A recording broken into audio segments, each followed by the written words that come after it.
नमस्कार। आप देख रहे हैं बीसीसी न्यूज। मैं हूं रमा धीमान। आइए बुलेटिन की शुरुआत करें, लेकिन उससे पहले हेडलाइंस।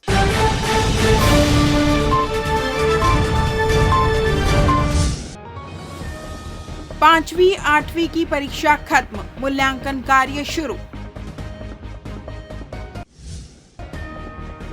चुनाव में लगे वाहनों का भुगतान शुरू, विधानसभा लोकसभा में हुए थे अधिगृहित। डॉक्टर का हुआ ट्रांसफर, सिम्स की छात्रा ने लगाया है आरोप। और नवरात्र का 8वां दिन कराया गया कन्या भोज। हेडलाइंस के बाद खबरें विस्तार से। बोर्ड परीक्षा के तर्ज में आयोजित 5वीं 8वीं की परीक्षा संपन्न होने के बाद अब जिले में उत्तर पुस्तिकाओं का मूल्यांकन शुरू कर दिया गया है।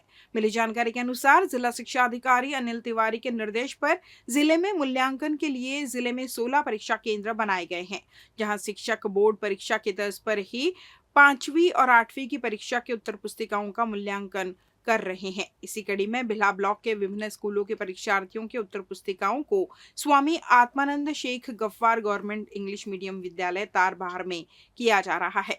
इस पूरे मामले में जिला शिक्षा अधिकारी अनिल तिवारी ने जानकारी देते हुए बताया कि जिले में 5वीं और 8वीं परीक्षा के परिणाम को अप्रैल तक घोषित करने के निर्देश दिए गए हैं, जिसके अनुसार शिक्षा विभाग का अमला युद्ध स्तर पर काम कर रहा है। 4 विकास खंडों में लगभग 16 मूल्यांकन केंद्र बनाए गए हैं। इन 16 मूल्यांकन केंद्रों में प्रथम चरण की उत्तर पुस्तिकाओं की जांच प्रारंभ और समापन की ओर है और आज द्वितीय चरण का जो परीक्षा समाप्त हुआ है, इसके बाद निर्धारित मूल्यांकन केंद्रों में वो कापियां जाएंगी और 18 से 20 तारीख तक हम सब मूल्यांकन कार्य संपन्न करा के अंकों का इंदिराज करते हुए रिजल्ट की प्रक्रिया में आ जाएंगे और यथासंभव निर्धारित तिथि 30 अप्रैल को 5वीं और 8वीं का परीक्षा परिणाम हम घोषित कर पाएंगे। मूल्यांकन तारबहार स्कूल में चल रहा है 5वीं और 8वीं का। यहाँ के शिक्षक वहाँ मूल्यांकन करने के लिए गए हैं। राजस्व एवं आपदा प्रबंधन विभाग के निर्देशानुसार जिले में 7 अप्रैल से शुरू हो रहे राजस्व पखवाड़े की तैयारी पूर्ण हो चुकी है। प्रथम चरण में 7 अप्रैल से 21 अप्रैल तक विभिन्न ग्रामों में शिविर लगेंगे। प्रथम दिवस 7 अप्रैल को जिले के सभी तहसीलों में 24 शिविर आयोजित किए जाएंगे। कलेक्टर अवनीश शरण ने राजस्व एवं आपदा प्रबंधन विभाग के निर्देशों के अनुसार शिविर के लिए एजेंडा जारी कर दिया है। उन्होंने एजेंडा के अनुरूप यथासंभव मौके पर ही काम निपटाने के निर्देश दिए। शिविर का कोटवारों और अन्य माध्यमों से अधिक प्रचार करने को कहा, ताकि ज्यादा से ज्यादा ग्रामीण और किसान शिविरों का फायदा उठा सके। कलेक्टर ने पखवाड़े में प्राप्त समस्त आवेदनों का 30 अप्रैल 2025 तक अनिवार्य रूप से निराकरण करने के निर्देश दिए। राजस्व पखवाड़े के अंतर्गत आयोजित राजस्व शिविरों में राजस्व से संबंधित लोक सेवा गारंटी के अंतर्गत लोक सेवाओं की समय सीमा में कार्रवाई, अविवादित किस्म के नामांतरण एवं खाता विभाजन का 30 अप्रैल तक 100% निराकरण, सीमांकन, डायवर्शन, वृक्ष कटाई के समय सीमा के बाहर के प्रकरणों का 30 अप्रैल तक 100% निराकरण, विवादित नामांतरण, विवादित खाता विभाजन के समय सीमा के बाहर के प्रकरणों की त्वरित सुनवाई कर 30 अप्रैल तक 100% निराकरण, धारा 115 अंतर्गत अभिलेख त्रुटि हेतु आवेदन प्राप्त करना, राजस्व न्यायालयों में शून्य आवेदन वाले प्रकरण 100% पेशी तिथि अपडेट करना, आरबीसी 6(4) के तहत प्रकरणों का त्वरित गति से निराकरण, अधीनस्थ टेबलों का निरीक्षण, अकारण की गई त्रुटियों के लिए जिम्मेदारी निर्धारित कर कार्रवाई करना तथा भू अर्जन प्रकरणों का समय सीमा में निराकरण किया जाएगा। जिला निर्वाचन कार्यालय द्वारा विधानसभा चुनाव 2023 एवं लोकसभा निर्वाचन 2024 में अधिगृहित किए गए वाहनों के किराए का भुगतान किया जा रहा है। उप जिला निर्वाचन अधिकारी श्री शिव कुमार बैनर्जी ने जानकारी दी है कि विधानसभा 2023 एवं लोकसभा चुनाव 2024 में ऐसे वाहन मालिकों को जिनको वाहन का किराया भुगतान नहीं हुआ है, वे 8 अप्रैल तक जिला निर्वाचन कार्यालय लेखा शाखा में अपने वाहन की आरसी एवं बैंक पासबुक की छायाप्रति लेकर कार्यालयीन समय में उपस्थित होकर वाहन की किराया राशि प्राप्त कर सकते हैं। उन्होंने कहा कि दिए गए समय अवधि के पश्चात वाहन किराया भी राशि का भुगतान संभव नहीं होगा, जिसकी जिम्मेदारी संबंधित वाहन मालिक की होगी। दक्षिण पूर्व मध्य रेलवे में अधोसंरचना विकास के कार्य तेजी से चल रहे हैं। इसी कड़ी में राजनांदगांव से कलमना के बीच तीसरी रेल लाइन बिछाई जा रही है। इस परियोजना के तहत गोंदिया स्टेशन को भी तीसरी लाइन से जोड़ा जाएगा और पूरे मार्ग का विद्युतीकरण भी किया जाएगा, जिससे ट्रेनों की आवाजाही और तेज और सुविधाजनक हो जाएगी। यह काम 30 अप्रैल से 6 मई 2025 तक चलेगा। इस दौरान कई ट्रेनों का संचालन प्रभावित रहेगा। कुछ ट्रेनें रद्द कर दी गई हैं, कुछ को रास्ते में ही खत्म किया गया है और कुछ ट्रेनों को उनके तय रूट से हटाकर दूसरे रास्ते से चलाया जाएगा। रेलवे प्रशासन ने यात्रियों से अपील की है कि वे यात्रा पर निकलने से पहले अपनी ट्रेन की स्थिति जरूर चेक कर लें, ताकि किसी भी तरह की परेशानी से बचा जा सके। हाई कोर्ट ने पिता की जगह बच्चे की कस्टडी मां को सौंपने के आदेश दिए हैं। जस्टिस रजनी दुबे और जस्टिस सचिन सिंह राजपूत की डिवीजन बेंच ने रायगढ़ फैमिली कोर्ट के आदेश को निरस्त कर दिया है। फैमिली कोर्ट ने मां के साथ रह रहे बच्चे की कस्टडी पिता को सौंपी थी। महिला ने इस आदेश को हाई कोर्ट में चुनौती दी थी। हाई कोर्ट ने कहा कि बच्चे का कल्याण, सुरक्षा और भावनात्मक संतुलन जरूरी है, इसलिए मां को कस्टडी देना उचित होगा।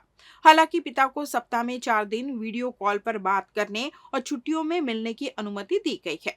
दरअसल रायगढ़ में रहने वाली नेहा और कौशल का विवाह 6 मई 2011 को हुआ था। उनके बेटे नवल किशोर का जन्म 30 दिसंबर 2013 को हुआ।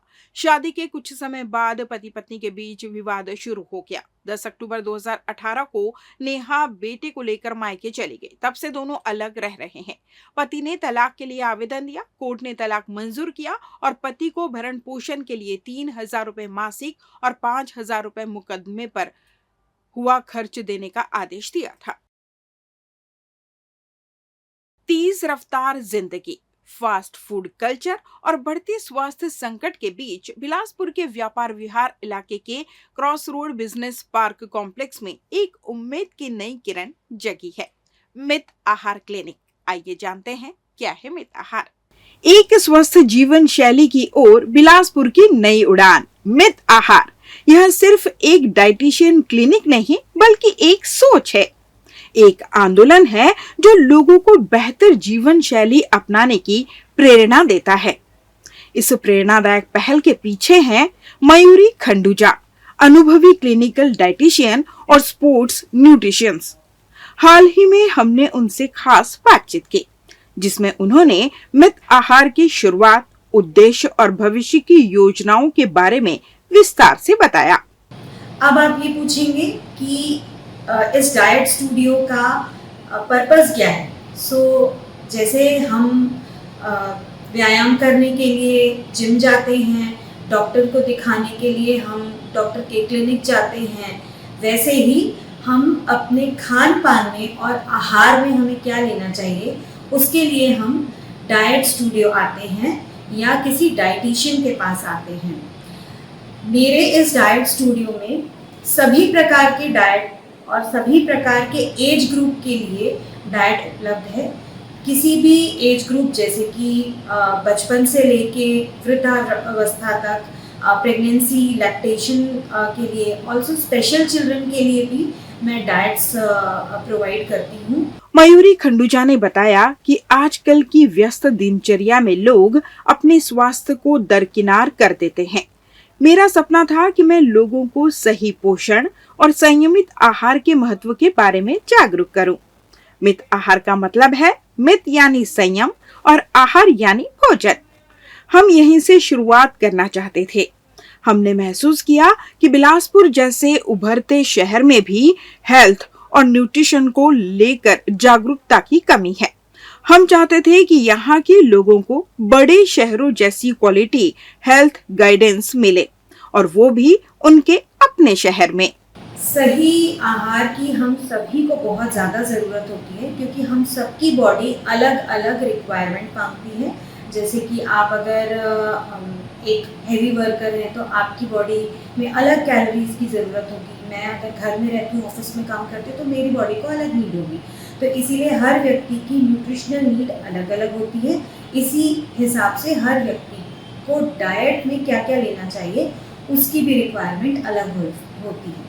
तो जिसके लिए मैं उपलब्ध हूँ यहाँ मित आहार में। उन्होंने कहा कि मित आहार एक संपूर्ण न्यूट्रिशन क्लिनिक है जो विशेष परिस्थितियों के अनुसार कस्टमाइज्ड डाइट प्लान्स उपलब्ध कराता है।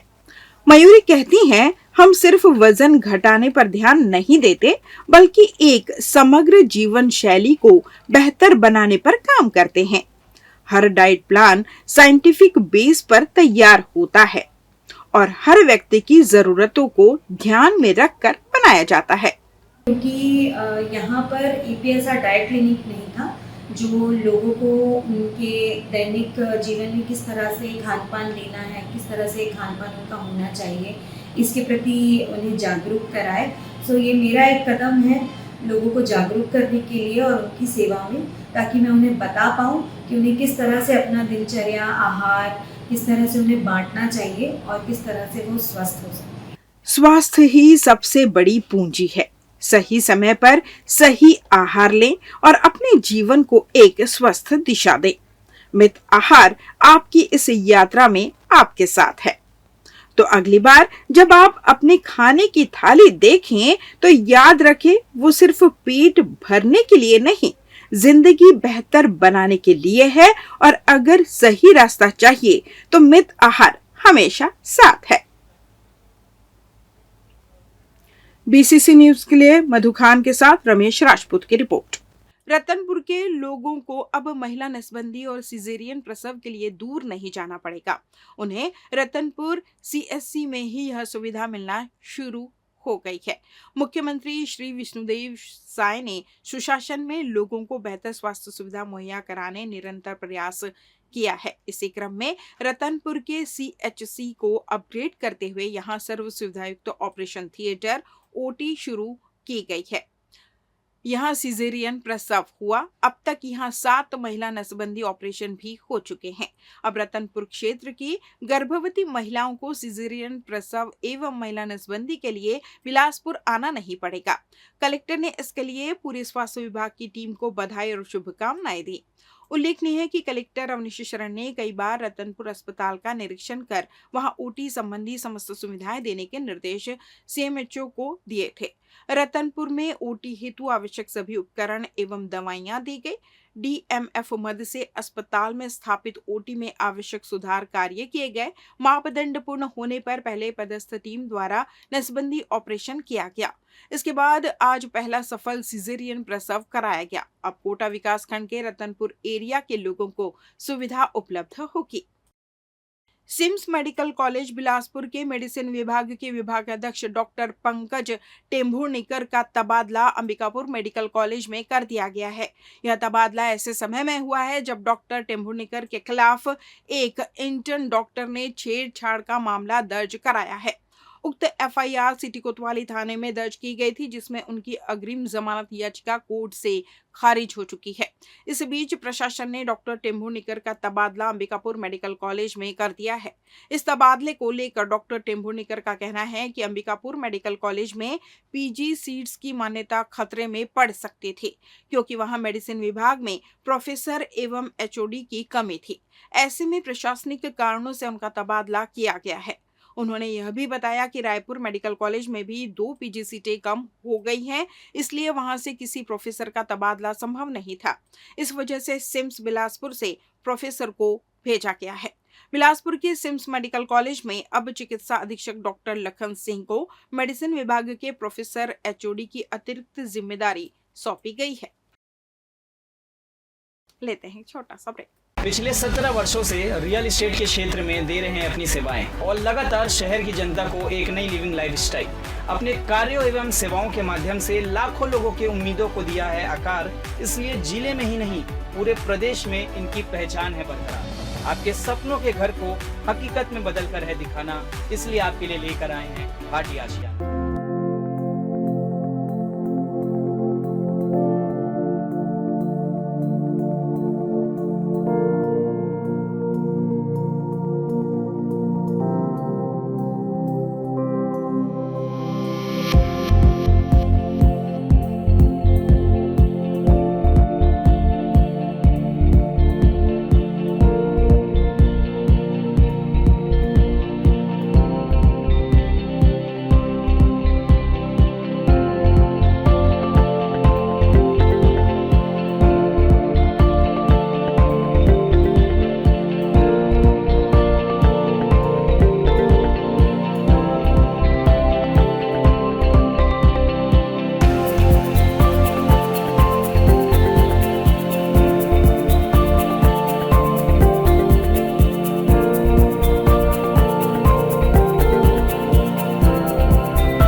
के बाद आपका स्वागत है। बढ़ते हैं अगली खबर की ओर।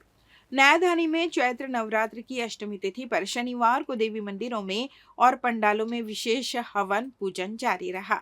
इसी कड़ी में चकरभाटा स्थित सुप्रसिद्ध शक्ति धाम जय मां अम्बे मंदिर में चैत्र नवरात्रि में पंजवानी परिवार के द्वारा विशेष पूजा अर्चना की गई, जिसमें महागौरी पूजा, हवन, कन्या पूजन सहित अन्य आयोजन किए गए।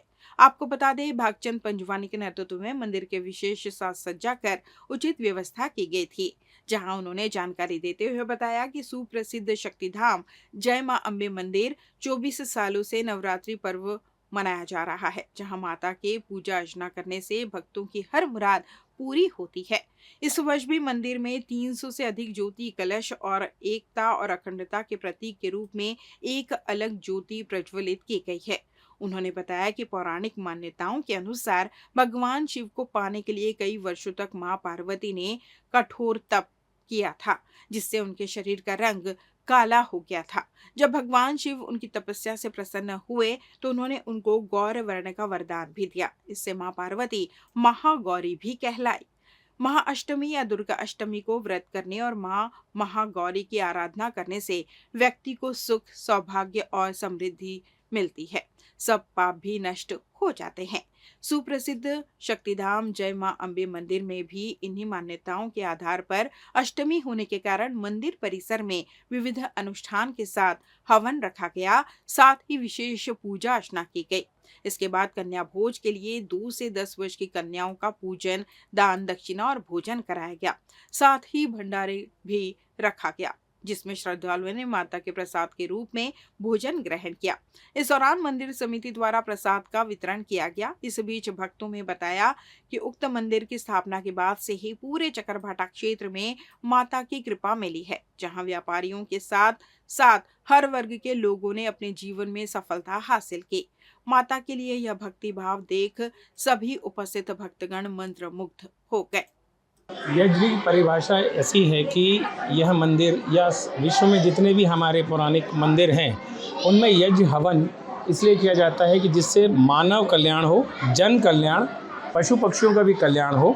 यज्ञ इसलिए किया जाता है। उसी को ध्यान में रखते हुए हमारे बड़ों बुजुर्गों ने ये प्रयास किया कि एक दिव्य मंदिर चकरभाटा में भी होना चाहिए, जिसकी स्थापना सन 2021 में भागचंद पंजवानी जी द्वारा की गई और आसपास के सर्व समाज द्वारा इसमें सम्मिलित होकर इस भव्य मंदिर का निर्माण किया गया। मंदिर के निर्माण उपरांत हर वर्ष यहाँ पर 2 नवरात्रियों में विधि विधान द्वारा यज्ञ हवन किया जाता है और सर्व कल्याण, सर्वे भवन्तु सुखिनः, सर्वे सन्तु निरामया की भावना को रखते हुए यहाँ पर आम भंडारा भी किया जाता है और सभी देवी देवताओं की पूजा अर्चना भी की जाती है। इस मंदिर का निर्माण 2001 में मेरे द्वारा संकल्पित था, जो एक मेरे प्रेरणा हुई माता जी के द्वारा मैंने मंदिर का निर्माण किया। साथ में समाज के आसपास के ग्रामीण क्षेत्र सब जुड़ते गए और भव्य मंदिर का निर्माण हो गया। यहाँ हर वर्ष चैत्र नवरात्रि और वैशाख नवरात्रि में आम भंडारा किया जाता है, कन्या भोजन होता है, माता जी का श्रृंगार, पवन सूत्र, हनुमान जी का श्रृंगार, भैरव जी का श्रृंगार भव्य रूप से किया जाता है। हर आदमी यहाँ पर जो भी मनोकामना पूर्ण करने आते हैं, उनकी मनोकामना पूर्ण होती है। कम से कम 300 ज्योति कलश प्रज्वलित होती है और इस बार सनातन धर्म की एकता के लिए हमने एक दीप प्रज्वलित किया है, जो हमारी एकता अखंडता का भारत के लिए प्रतीक है। और यहाँ मैं 25 साल से विगत यहाँ इस अम्बे मंदिर में आ रहा हूँ। ये यहाँ के हमारे पुजारी, हमारे शिष्य, हमारे छोटे भाई भागचंद पंजवानी यहाँ दिल से, मन से, पूरी भावना, पूरी श्रद्धा से सेवा करते हैं और उनका फल सिर्फ इनके परिवार को ही नहीं, हमारे पूरे समाज को, चकरभाटा को, सबको मिलता है। बहुत खुशी होती है यहाँ पे। जो लोग यहाँ नहीं आते हैं, हम ये सोचते हैं कि छोटा गांव है और यहाँ पे क्या हमारी मान्यता होगी, हम बड़े जगह जाएं, ज़रूर जाना चाहिए, लेकिन यहाँ भी एक बार माथा टेकिए, यहाँ भी श्रद्धा से आइए, फिर देखिए आपके कोई भी काम जो रुके हुए ज़रूर पूरे होंगे। लोन दिलाने के नाम पर लोगों से ठगी करने वाली महिला को पुलिस ने गिरफ्तार किया है। पूछताछ में महिला ने 6 लाख ठगी करना स्वीकार किया है। आपको बता दें कि तोरवा थाना क्षेत्र के देवरी खुर्द निवासी मीरा मानिकपुरी ने थाने में रिपोर्ट दर्ज कराते हुए बताया कि देवरी खुर्द निवासी प्रियंका राय बैंक से लोन दिलाने के नाम पर धोखाधड़ी की है। जानकारी के अनुसार आरोपी महिला ने अब तक 19 लोगों को फंसाकर 5,97,000 रुपए ले चुकी है। इस मामले में पुलिस ने आरोपी महिला को गिरफ्तार कर लिया है और जेल दाखिल कर दिया।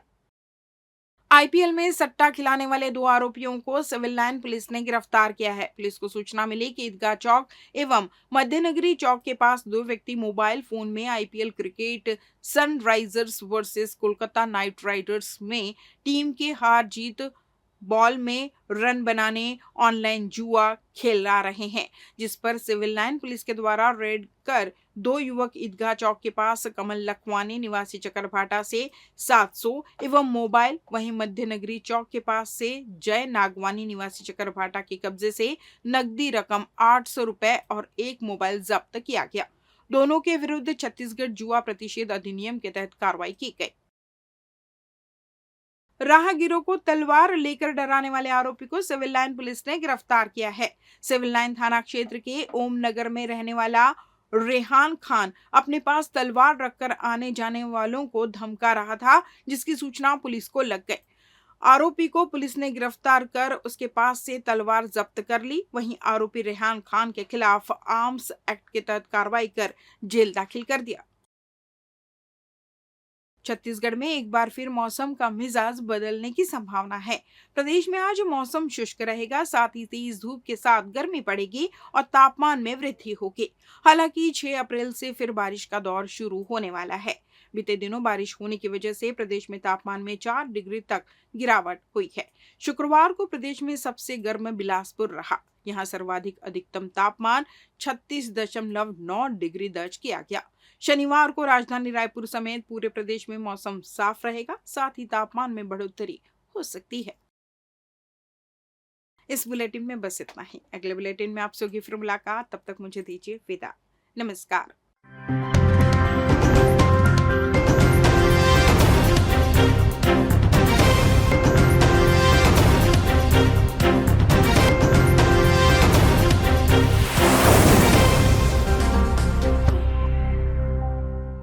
पिछले 17 वर्षों से रियल एस्टेट के क्षेत्र में दे रहे हैं अपनी सेवाएं और लगातार शहर की जनता को एक नई लिविंग लाइफस्टाइल। अपने कार्यों एवं सेवाओं के माध्यम से लाखों लोगों की उम्मीदों को दिया है आकार।